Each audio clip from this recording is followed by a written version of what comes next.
Hello, everyone.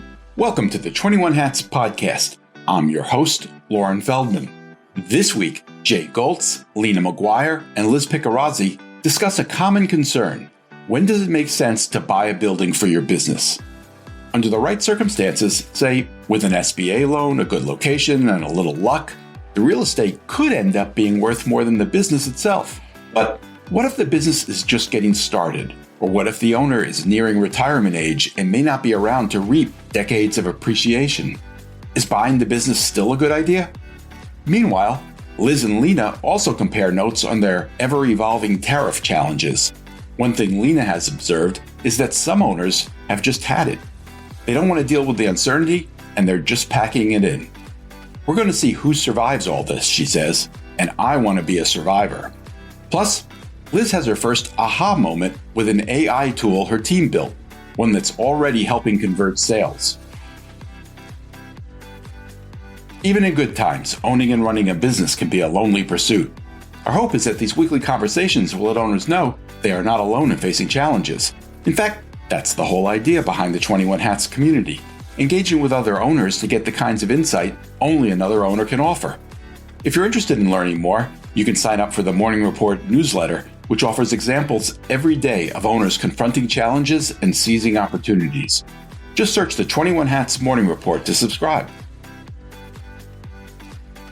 Joining me this week on the podcast are Jay Goltz, who is CEO of the Goltz Group, whose companies in Chicago include a picture frame business, artist frame service, and a home furnishing store, Jason Home.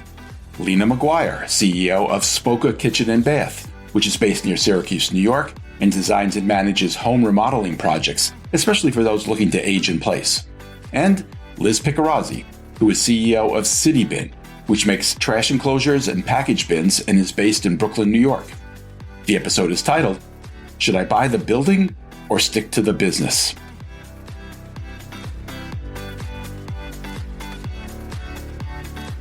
Welcome, Jay, Lena, and Liz. It's great to have all of you here. I want to start today with a big decision that Lena recently made, which is to try to buy a building for her business. There's some unusual aspects to Lena's decision, which we'll get to.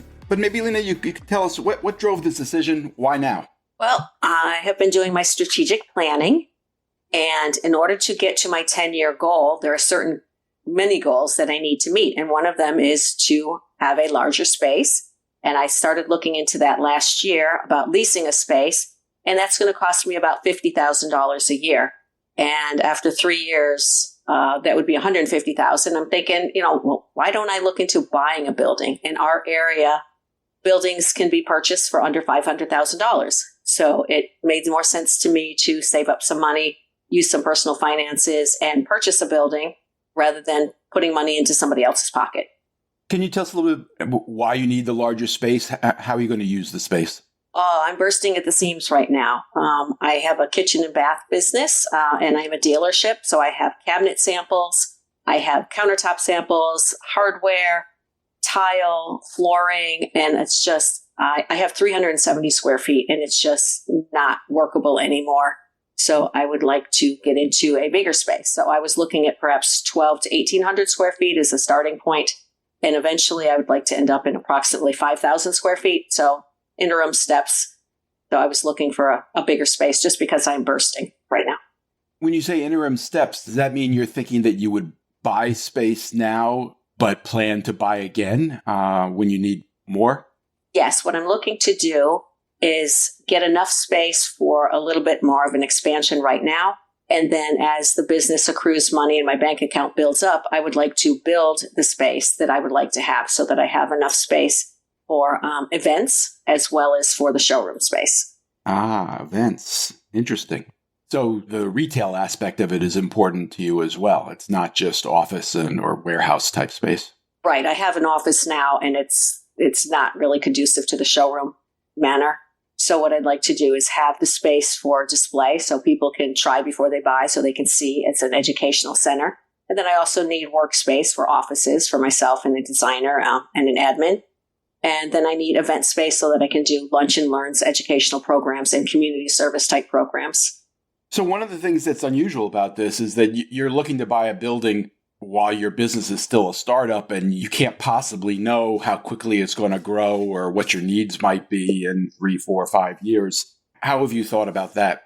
Well, we're looking at flex space. So where I am right now in my life, my husband and I are looking at diversifying our portfolio, our financial portfolio, as he's looking towards retiring. And we would like to put real estate in our portfolio. So that's where this kind of started. So we're looking at a flex space, multi-use, where it's retail versus residential. And the area that we've targeted to purchase in, where my ideal clients are, there are a lot of shops with apartments above them or houses that are used as retail locations with back apartments or side apartments, that kind of thing. So we thought that it would be good to use a space, a part of the building as retail space, which is allowed by code, and then have that residential rental income coming in to help support the cost of the mortgage. So we're looking at opening an LLC for the property holdings, as Jay has advised, and renting the space, leasing the space from my business, paying that to our personal holding, and then also having some residential income from the rent from the apartment. So you would be buying the building personally, you and your husband, and the business would lease the space from you. That is correct. You actually found something you wanted, and I think you placed a bid. Is that right? I did. That was the scariest thing I ever had to do. I found a realtor, and I spoke with my banker and started getting all that going. And we were actually able to place a bid. The other realtor actually really liked the bid, and they took it to the owner right away. The owner liked the bid, but unfortunately they had already gone into a contract with somebody else a couple of days earlier. And so we are first contingent. So that hasn't fallen through 100%, but it does not look good that I will get the building. They've already gone through attorney review. They've already had the home inspection. And the only way that it would fall into my lap is if the house didn't appraise properly or if the financing fell through. When you say it was a scary moment making the bid, what was scaring you? Taking on the responsibility of having that bigger rent payment, using personal funds to support the business. These are bigger numbers. It's not like taking a $10,000 loan and paying it back in a couple of months. This is a bigger commitment, and I'd like to keep business separate from personal finances, and I would, not be commingling, but pretty darn close to it. So feeling responsible for our retirement money being used. Which brings up the other thing that's unusual in your situation. Like me, you're starting this business a little bit later in life than most entrepreneurs do. You don't likely have the decades for real estate appreciation that Jay did, for example, when he bought his buildings. Is that a concern for you? Not so much. This is my second career. I am in my mid-60s, so I don't have that big, long horizon to make things work, which is why I'm pulling the trigger a little faster and trying to get those wheels moving as quickly as possible so that I can, within 10 years, have my business where I'd like it to be. Jay, anybody who's listened to this podcast knows that you have been a big proponent of buying the building when possible. Any thoughts on Lena's situation? I have 3 thoughts. One is I bought my buildings with SBA loans 10% down, which I didn't have any money. So that if it wasn't for the SBA loan program, I couldn't have done it. So that was a huge benefit. And I was 40 when I bought 40, 42, 44 when I bought most of the properties. So SBA loans are great. 2, one of the advantages to buying a building that's got commercial on the first floor and residential on the second floor is I've learned, I don't know if this is just Chicago, but from my experience, I've seen that the commercial guys don't want anything to do with residents. And the residential guys, many of them don't want anything to do with commercial. So I think you can get a pretty good deal on a mixed-use building because there's less people looking for them. And if you're going to be the tenant, then that's just a no-brainer because that's where all the risk is. So that's a good thing. I will tell you something I didn't realize. I didn't do it for a real estate investment. I did it because I needed the buildings and I was expanding my business. I can't tell you I was that smart that I said, oh, I should really get into the real estate business. It just happened because I needed it. I will tell you the return on investment for real estate, if everything goes as planned, is very good. It's 15 to 20% return on equity. Why? Because you're borrowing money. So you're only putting down 30%. if you're getting what's called the cap rate of 7%, which is what buildings are usually valued at, meaning the rent's going to be 7% of the value. So if you're getting that 7%, that's good. But then the building's going to appreciate 2.5% a year, being very conservative. But you only put down 30%. Well, that's another 7% on the investment, which is only the 30% portion. So you're making 7 and 7, so that's 14. If you happen to get into an area that's moving up a little bit, that could easily turn into 20%. So real estate can be a very good thing. I'm sure there are cases where it goes the other way, but if everything goes to plan, real estate is an excellent investment, that especially if you're running your business out of it, because it's good for your business because you don't have to deal with the landlord. Here's something I always tell people. Landlords all have one thing in common. They all die. And the reality is, if you're renting from somebody, they're probably in their 50s, 60s, 70s. They're going to die one day, and their kids live in California are going to want to sell the property, and you could be out of luck with, where you're at. So it's good for stability. Right. And that's another point that when we're talking about how to set up the buying of the building is I do want my children to be able to inherit. So we're talking about, the LLC. It works well as far as, being the landlord-tenant relationship. But then I was also told to look into a defective grantor trust, as well as gifting my children the cash that they would need to pay for a down payment on the building so that they could be partial owners. A defective grantor trust? Can you tell us what that is? No, I just Yeah, neither can I. That's over my pay grade. I've heard of it, but I don't really know what it is. That has been mentioned to me by a couple of people, and it just seems it's a way for to arrange your estate so that it's more tax advantageous, so that the grantor is paying the taxes. I don't know about all the details, but it's something to make sure that my attorney is savvy enough that they know what it is, so that we can make an educated decision as to whether or not to go that route. I have 2 adult children, and we're looking into having them be partial owners with the LLC holding company, so that when I pass, because like Jay said, landlords die once they're older, and I am older, and I plan to die eventually, just like everybody else. So I would like the transition to the children to be as easy as possible, and if they have partial ownership in it, then that helps with the probate. It helps with the passing of the estate. So that's something else we're looking into. And I tell you, I am learning boatloads on a daily basis with this. Lena, Jay was talking about the advantages of financing with the SBA. Do you have your financing lined up? We are working with our banker, and it will be a commercial loan that my husband and I will own as an investment property. So we're not going through the SBA because the business isn't buying it. We're buying it personally. Wait, just to be clear, that's not really the case. You could still buy it. The problem is you have to occupy a certain percentage of the building. So the fact that you have renters upstairs might make that not possible. But all of my buildings were SBA loans, and I bought them all through LLC. So that's not really the issue. But you have to be using X percent of it in order to do that, which might not be the case in your case. Yeah, probably true, as well as not having enough of a background to qualify for the loans. Right. They might not like to figure a startup. Right. Yeah. So does that mean you have to provide a lot of collateral that might be uncomfortable? No. We have enough that we could buy the building outright, but we want to do the leverage, so we're going to go the mortgage route. I assume they want 30% down. Is that true? In our area, they're only asking for 20.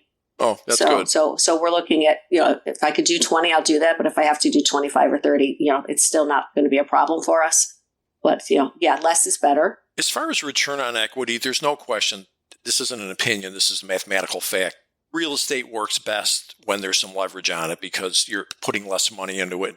Buying a building and paying all cash for it is not a great financial. You might sleep better because you've got no risk, but it's not the way people get rich with real estate. Right. And that's the conversation I had with my husband. He thought we would just take that money, from one portfolio and put it into the real estate. I'm like, no, we're not taking and paying cash. We're going to leverage the money. We're going to use as little bit as possible as a down payment. So the bank is going to let us know what that is. And currently they're suggesting 20%. Yeah, that's good. 20. Liz, I think also influenced somewhat by Jay, you have had thoughts at various times about trying to buy a building in Brooklyn, certainly a challenging place to do so. What's your current thinking? So a few years ago, when we talk about this, I was actually in a lot of warehouse pain because, with the pandemic and with, needing to warehouse a lot for a while we weren't selling as much, we got into a warehouse that turned out to be really not good for the business, and they weren't really good people. And to make matters worse, it was about an hour and 15 minutes out of the city in New Jersey. And then they actually moved it even further out. So my technicians were driving the van out there like twice a week. When we went and got the stuff often, it wouldn't be ready for us to load in the van. And so my techs would have to sit there and twiddle their thumbs for a couple of hours. So there was that like logistical challenge. And then I just didn't really trust them. Well, then the next thing I did was move most of it into Brooklyn to a warehouse in Red Hook, Brooklyn. It's right on the water. And we outgrew that. And then when we outgrew it, we ended up having 2 warehouses. Actually, I would say 2.5 because we had some stuff in self-storage. So I knew I wanted something more permanent. I briefly thought about a warehouse, buying a property. But on one hand, I don't think I would like running that business. And I know I wouldn't be running it. But the idea of being a landlord on a warehouse, which, yes, is a business, had absolutely no appeal to me. And I'm really focused on what I'm doing. So the end of the story is we ended up moving into a warehouse on the campus of Industry City, which is where we've been there for about 7-8 years now with our office, and our showroom is there. They have buildings all over this campus. I think it's like 25 buildings. And one of them, we got a rate there that was really good. And so I moved all my stuff there about 2.5 years ago. It's all consolidated in one location, and it's literally walking across campus from my office to my warehouse. I like that because it's convenient. I also like it because it's easier for our technicians to engage with the team. So they're just not driving between the warehouse and a client back and forth. They can stop in for meetings. And I feel like there's better cohesiveness because the schism that sometimes can happen in service companies between the technicians and the office is something I don't want to have. I had it with my previous business, so I'm sort of actively working not to have that. So we all feel like one team, even if they only come into the office, every other week. Is there room for you to grow there? Absolutely. We've already grown out of one location. Probably next year we are going to have to move, but it's going to be within one building, literally like from floor 3 to floor 5 or 5 down to 3. And that's part of why we decided on that. Similarly with our office, we started in a small office and now we're in a much bigger office. All I had to do for that move was just across the hall. Didn't need to go to a different building, another part of campus. I literally doubled the size of my office by moving stuff from one side of the hall to the other. So I really like that convenience, and especially with the inventory. We're turning inventory really fast right now, despite all of my challenges. I also like the feeling of being around other small businesses that similarly may have their office in one building on campus, and then they're in this warehouse. So this sort of split locations. It's a feature of Industry City that I think is really great, and it's totally worth it to me and has made the appeal of buying a building far less.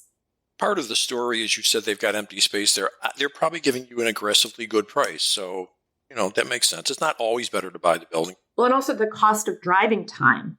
So, to go from an hour and 15 minutes drive to the warehouse to an hour and 45 with very little notice, I have to count that as driving time, as labor time. And so our situation now, we're paying less hassle, and with the ability to move into a larger space without much difficulty. We did have overflow a couple months ago, and we rented incremental additional space. And then they allowed us to just pay for a month. And that was only for a month. And it was all in the same building. It was very convenient. So I've got a great arrangement. Liz, you just compared your current situation with what you had before leasing in New Jersey.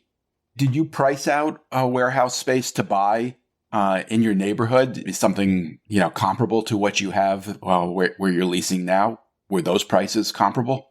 Honestly, I didn't seriously enough look at it. I only did know that if I were to buy a building warehouse, that it just would be so much more valuable outside of the city and more affordable. We do get a lot of notices from real estate guys who are trying to sell warehouses, but it's not appealing to me. Part of the reason I'm an entrepreneur is to do things that excite me, and that does not. Well, is part of it thinking about other uses for the money? Is it a question of what you want to invest in? Yes. And also a little bit of, I might want to sell. Let's say I want to sell in 5 years, sell the business. I guess I just don't like the idea of my business then being as a landlord on a building. I'm not interested in it. That's really what it comes down to. I mean, I have to tell you, for 20 years, I didn't own anything. I didn't buy the building until I was 42 for the reason I talked about. The landlord died, and he was redeveloping it, and I got pushed out, and luckily the building next door was for sale, so it worked out. But coming up with the down payment for a building can be a real problem. I certainly didn't have 30% down. And my business doesn't have 30% down either, but I have the finances with my family to do it. So that's a big difference being an older entrepreneur. There are advantages. Yeah, that is a big advantage. Well, and having a spouse that makes income. I mean, I've always been on my own. My wife was raising the kids, so I didn't have a second income. Yeah, so I realize I have a lot of advantages that some other people wouldn't have as a startup kind of business. Jay, I know you're not interested in looking to sell your business, but have you thought about, if you did choose to sell your business, which would be more valuable, the actual business operation or the real estate that you own in Chicago? That's an easy one. The real estate's worth more than the business, no question about it. Now, to be fair, the neighborhood I was in was abandoned factory district. It was better when I bought it, but it was still not what it is today. It grew into a major retail block, and the real estate's gone up more than somebody in a normal place would have gone up. So, but there's no question the real estate is worth more than the business. It's kind of, in some ways, you've been operating a real estate company as much as a... I have to tell you, my accountant once told me, he goes, you're really in the real estate business. I mean, I own 5 pieces of property that are all servicing the business. And real estate's a good thing. Usually. But like I said, there's clearly some people that bought buildings that the neighborhood went back. But I think that's the exception more than the rule. I think generally real estate is a good thing. Have you thought about it from that aspect, Lena? If for some unfortunate reason your business were to not succeed, is the real estate still a good investment? Yes, we have thought about that. So the area we're looking in is a more affluent neighborhood. It's more of one of those Main Street USA Village type things where, everybody has window flower boxes, and it's just lovely. Everybody walks through town. So it's not quite a tourist destination, but the people who live there, they like to go into the shopping district, and it's all very walkable from the farmer's market to the different stores that they have. So this is a village that has been this way for decades, and it's just continuing to grow, and it's actually branching out into further streets. So starting to maybe take over some of the residential areas. Are you at all concerned that this is locking you into something and decreasing the flexibility that you might like to have as you figure out what your business really is? No, I'm looking at it as a stepping stone. And if I only get to that point, that's okay. But if I don't do it, then I'm not going to get to where I'm going to go. So I look at it as an investment for my family, but as business-wise, I do need the additional space. I do want to be closer to my ideal clients. And having that retail location near them, I will have more opportunity for walk-ins. It just seems like a win-win all the way around. Jay, was there ever a point where you felt, clearly it's worked out beyond anything you could have hoped for, but I'm wondering if along the way there was ever an opportunity where you felt as though owning the real estate was costing you something in terms of flexibility or... No, but I will tell you, when I bought the first building, I bought it for land value. That's how bad the building was. It was basically being used, it was being used as a warehouse for plumbing supplies. There was no heat, no air conditioning, barely had electricity. The roof was caving in. It was in bad shape. And not knowing anything, I figured, well, I'll put a couple $100,000 into it and get it fixed up. Yeah, $200,000 is nothing. So next thing I know, I'm completely, I don't know what, I forgot. I probably put it out of my mind because I got PTSD from it. I probably put $600,000 into it and maxed out my credit line and was completely stressed over it. But I would tell people that advice. It's probably going to cost you more on the front end than you thought. It is. It is. It's the nature of the thing. But 20 years later, it's going to pay for itself 10 times over. So it can be scary when you buy a building because people don't know well, some people do. I didn't, what it costs to fix up a building. It's not $20,000 usually. So just to tie this up, Lena, you put in a bid. It's probably not going to be accepted. Where do you stand now? Have you spotted other possibilities? What's it look like? Not in the same town. There is another building in another town. So I've been going back and forth on it for the last week or so. And, do I want to take the opportunity to have a building because I really need the space? Or am I going to hold out for something in the area I want to be? And I'm leaning towards waiting for that right space in the town I want to be. Yeah, there's not a whole lot of buildings coming up for sale. But, there are 3 or 4 every year. So I may have to take a little longer than I want, but I think it's worth the wait to find something.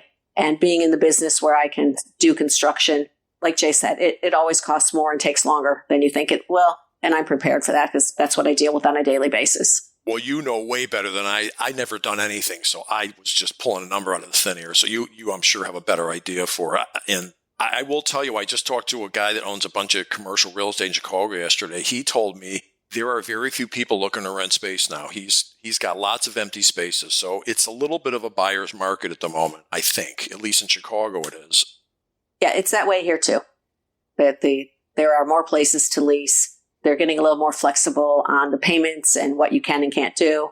But it's also, for the type of building I'm looking for, even the place I was looking at, the reason it sold was because the house next door was for sale also, and they were buying it as a package. And it wouldn't surprise me if they were going to just raise the building to the ground and build something new because it effectively is 2 corners. I would also add, looking for retail space, what I've noticed is go for the better location because the value of that is usually not baked into the price, meaning to go spend another $200,000 for a building at even 7% interest, $14,000 a year, that's like nothing in advertising. So if it's more noticeable, it's well worth paying more money. And from what I've seen, like you said, on a corner, from what I've seen, it's usually not baked into the price. Absolutely agree with you. I would rather pay more to have that prime location than to be a few blocks off of the main drag. Or even 1 block off. So, Liz, there are a number of things I'd like to catch up with you on. As usual, there's some recent tariff news. I should say we're recording this on Thursday, October 16th. And as of now, President Trump has threatened to add an additional 100% tariff to everything coming out of China. You still, I think, have stuff coming out of China. Am I right about that? Yes, you are right. We have diversified a lot in the last year in particular. We're now primarily in Vietnam. We've got a little bit in the U.S. that we're starting with. But there are some things we've worked on that, especially actually the Bear product, the Grisbin, that we don't want to move that over yet. Just to remind people, the last time you were on here, you told us how you won your certification to sell bear-resistant trash enclosures. So we are going to be moving the Grisbin over to the U.S., hopefully completely in 2026, but we do still have some of it in China. And then we also, on our regular product, we had a PO from a city in Texas that they want it fulfilled sooner. And so we put the order in with China instead of Vietnam, because at this point, China is actually not that much more expensive. The tariff in China for me is 62%, and in Vietnam, it's 50%. So we had placed the order with the tariff rate at 50%. Then on Friday, we hear about this threat of an additional 100% due to China making some threats about rare earth minerals. And, I've been through this a few times before. Some of these announcements happen on a Friday night, I've noticed, after the market closes. And then I have the whole weekend fretting about it. I did better this time because I'm used to it. I've developed the muscles for it. But I knew this weekend I needed to sort of get my thinking together to have to make a pretty big decision, which I made on Monday, which was to hold the container. We had a container that's supposed to, I'm burying the lead. We have a container that's supposed to hit the water tomorrow. And I'm really glad that the announcement happened last Friday instead of tomorrow, because I would have literally stuff on the water for less than a day. At 50%, that suddenly was going to be 150%. So that would have been really scary. But because of the volatility, we're going to just wait it out a little bit. There's some components from that container that we've pulled out because we're going to fast track them, even if it was at 150%. So I guess the message is this taco phenomenon is a real thing. I've become aware of it. So taco Trump always chickens out. Knowing that that's a pattern helped me deal with this latest uncertainty. So that's what you're hoping for, that the 100% will never actually go through. And yeah. Lena, there's also been a recent tariff placed on kitchen cabinets. Is that an issue for you? Not yet, but it will be. I have been very strategic with my business, wanting to buy American since I started the business. So it took me about 2.5 years to find the right company to partner with that they build everything in America. They do import their lumber from Canada. So right now, what we're doing is we're getting not quite weekly updates, just as the tariffs change and as issues change with the cabinet manufacturer. They're letting us know where they're standing and that so far we're holding. But yeah, anything that comes out of China, they're slapping on those tariffs. And I know a lot of my friends who have different cabinet lines, they're quite concerned because they're talking about having to increase their cost of projects by some of them up to 50% increase in the cost of the cabinets. And it's not clear yet if it's components or if it's completed cabinets. So if you're importing a cabinet that's 100% made, are they going to tariff that? Or is it like the hinges and the wood and the other pieces that go into making a cabinet? So that's still all up in the air right now. Do you think there's some chance that could be advantageous to you in that your competitors with imported cabinets will have to charge a higher price than you do? It could come to that, yes. Yeah. Right now what's happening is I'm looking at people who are at retirement age closing their businesses. They're like, they just don't want to deal with this. It's gotten to the point where it's getting personal for them, where they have to track what's going on and how much the prices are on a more frequent basis. And they just don't want to deal with it anymore. They're like, you know what, let me just sell the business. Let me just shutter the doors. So I expect there's going to be a shakedown where in the next 3 to 5 years, we're going to see who survives all this. And I want to be a survivor.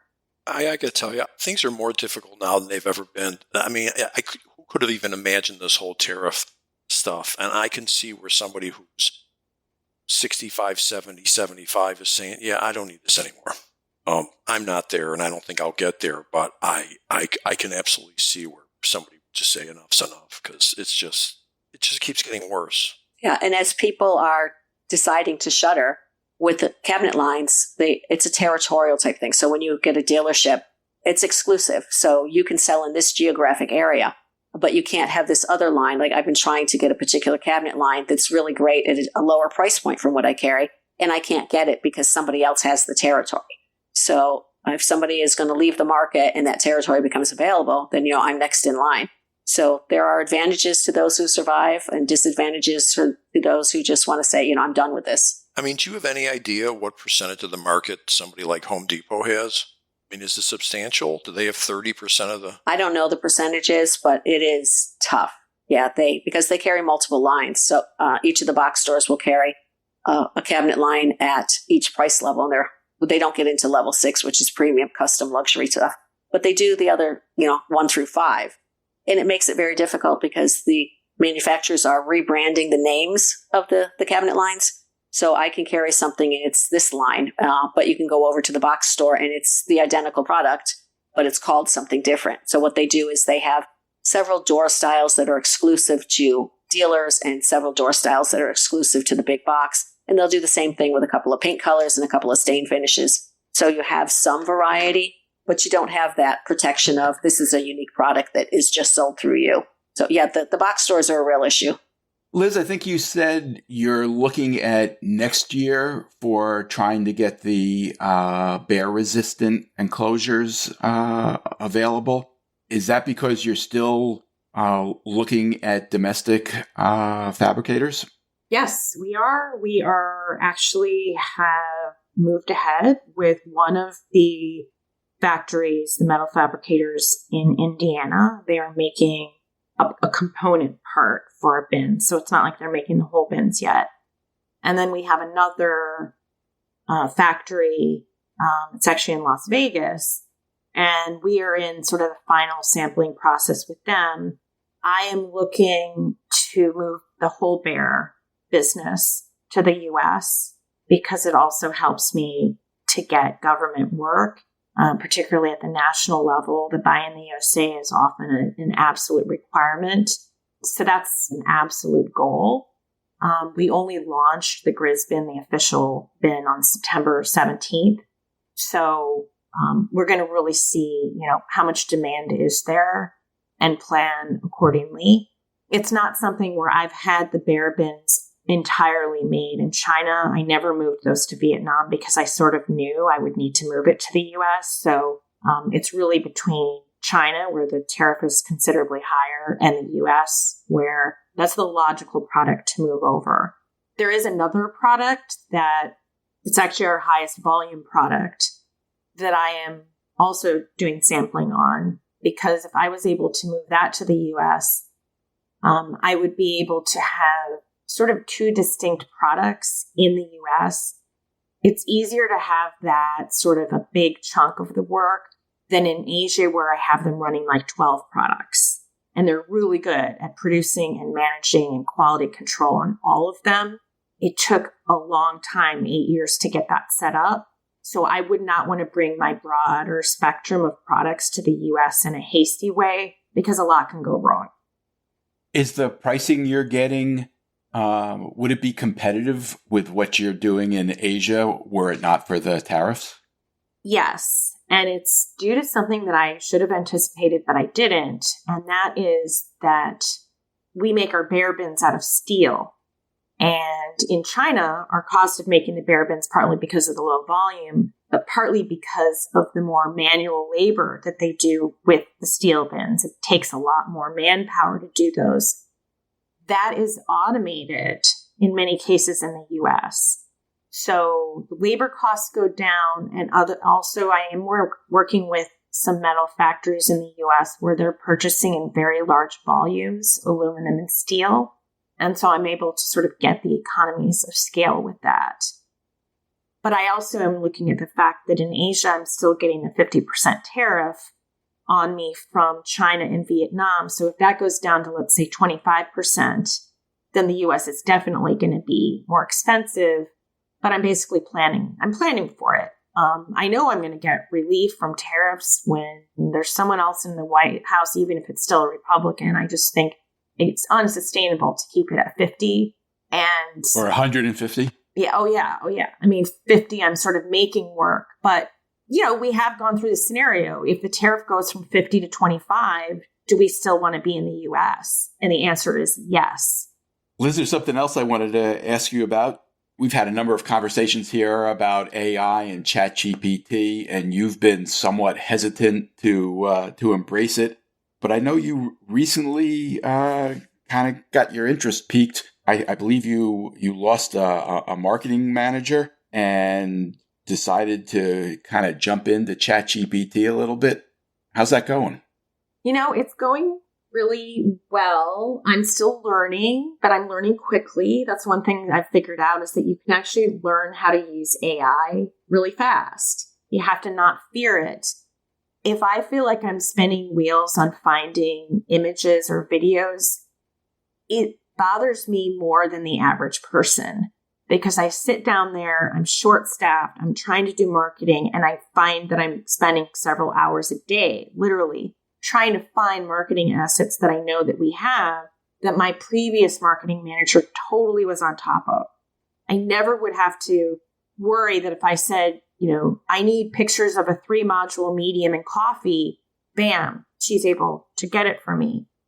So we've built a couple of tools to make that easier. And I have to say the first sort of big aha we had was we have a mapping thing where we basically make a heat map of all of our locations, thousands of locations now, where we put it on a heat map.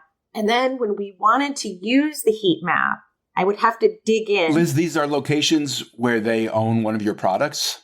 Yes. So these are residential, city, municipal parks. Basically anywhere we're installed, we have it on a map.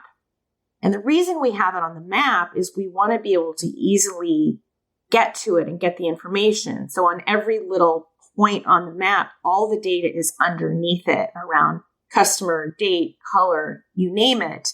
But it was not easy to use. So the point I realized this, and I'm like, maybe AI can help this, was that I don't have a marketing manager. So I'm in Midtown Manhattan as the photographer of my product. And I need to take a bunch of pictures at 8 different locations.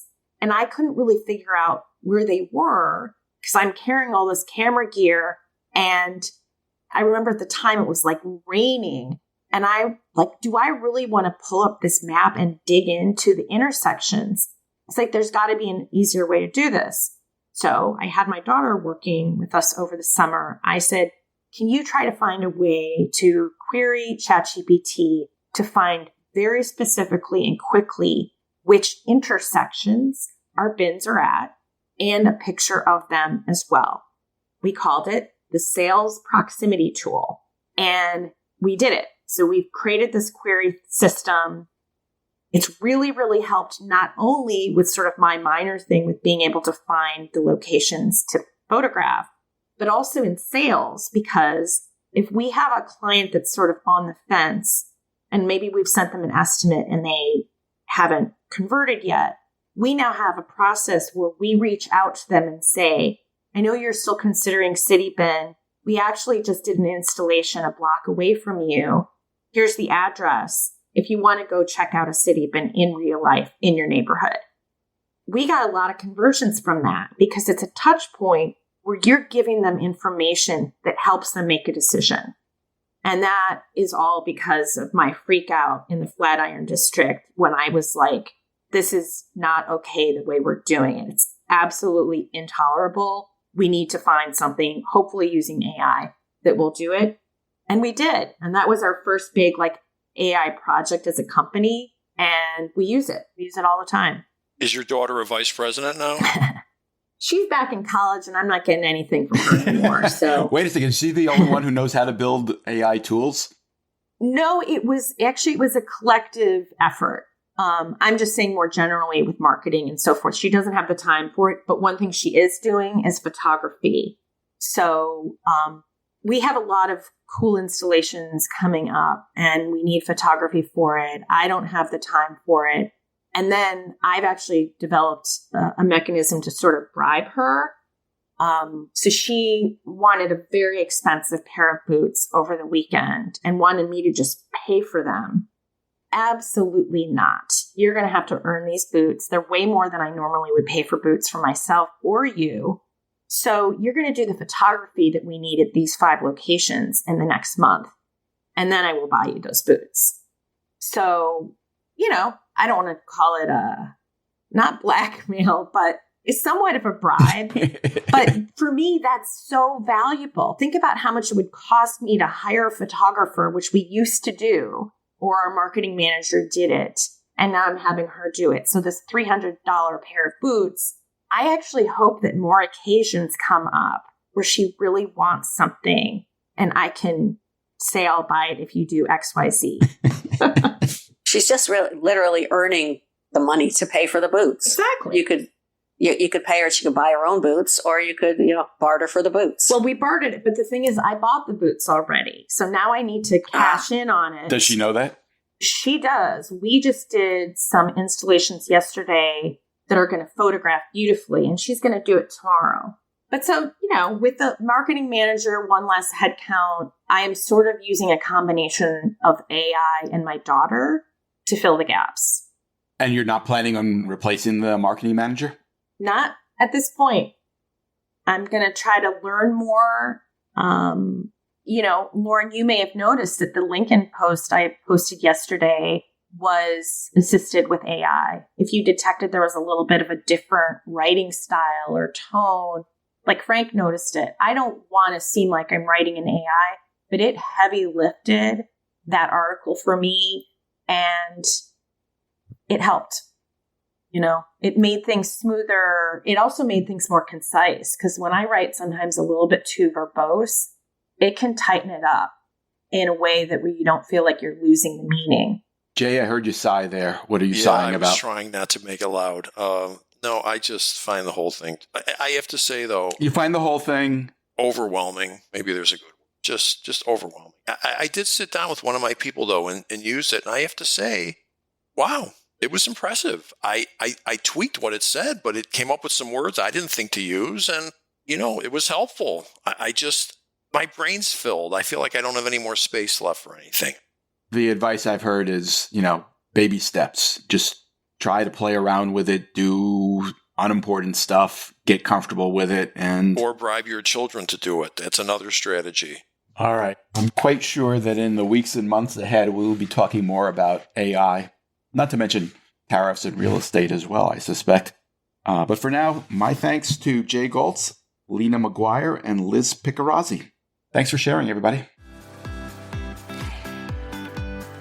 One thing before you go. Everything we do at 21 Hats is created by entrepreneurs for entrepreneurs to help us all learn together.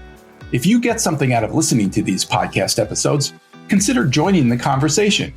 You can do that by joining the 21 Hats Sounding Board, a Slack channel where you can tap the wisdom of a very smart crowd, or by becoming a founding member and joining our monthly Zoom forum, where you can be part of conversations much like the ones we have on the podcast. You can sign up for both by subscribing to the Morning Report. If you have any questions, you can email me at lauren@21hats.com. And if you get something out of this podcast or out of the Morning Report, please tell a friend, tell an enemy, tell every business owner you know. Your word of mouth, owner to owner, will always be the most effective way to build this community for all of us. Thank you. It means a lot. This episode was produced by another entrepreneur, Jess Stuberon, founder of Blank Word Productions. Thanks for listening, everyone.